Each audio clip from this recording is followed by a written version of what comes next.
Alright, this is a video reflection for my Ideas and Issues class, Block 3 for Colorado Christian University.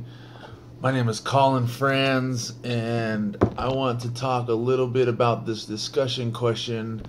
It states, in reading the article, Influencing Culture, an Opportunity for the Church, what impacted you most? Were any of your assumptions challenged, and did it offer you hope? So the article that they're referring to is Cultural Influence, an Opportunity for the Church. It appears in the spring 2008 issue, All Things New, March 1st, 2008, and it is written by Gabe Lyons. And I'm going to pull a couple quotes and even a graph for this video. But question number one, what impacted me the most? So I want to start off by saying that, pulling the quote from the beginning of his article, it says, modern day evangelicals are most familiar with God's saving grace, the means by which God's saving power, through the death and resurrection of Jesus Christ, can redeem people from their sin and give them new life in Christ and throughout eternity. And I think that's just a powerful way that we can go about influencing culture, is by introducing them to the power of Christ and the redemptive qualities that he has through a relationship with him. What hit me the most in this article was he stated that the Enlightenment initiated a philosophical, so they were talking about the Enlightenment era, and that was like after 1900, and the Enlightenment initiated a philosophical shift that would change everything. The basis for humanity existence shifted away from God and toward humanity.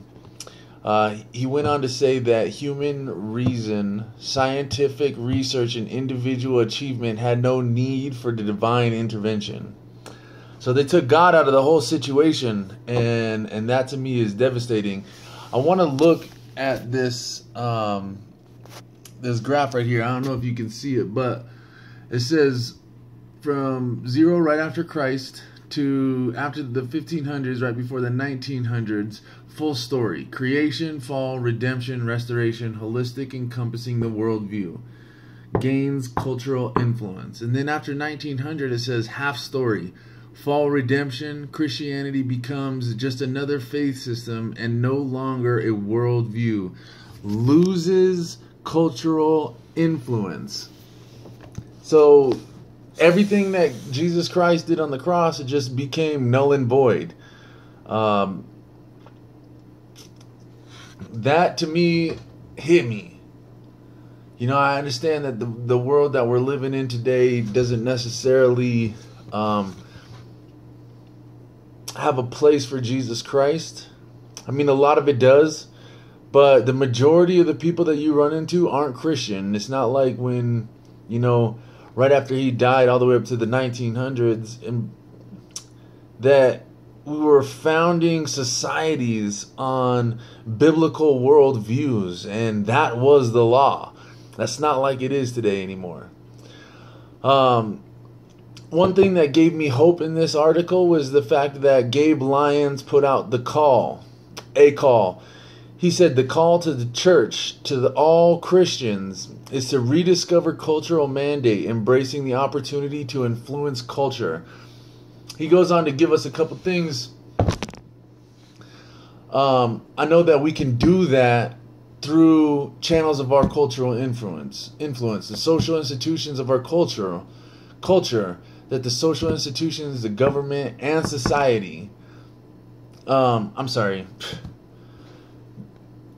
social institutions that govern society. Honestly, Facebook, YouTube,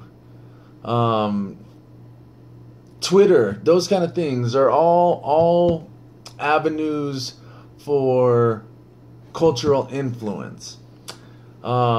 He lists some like businesses, governments, media, church, arts, entertainment, education, and the social sector.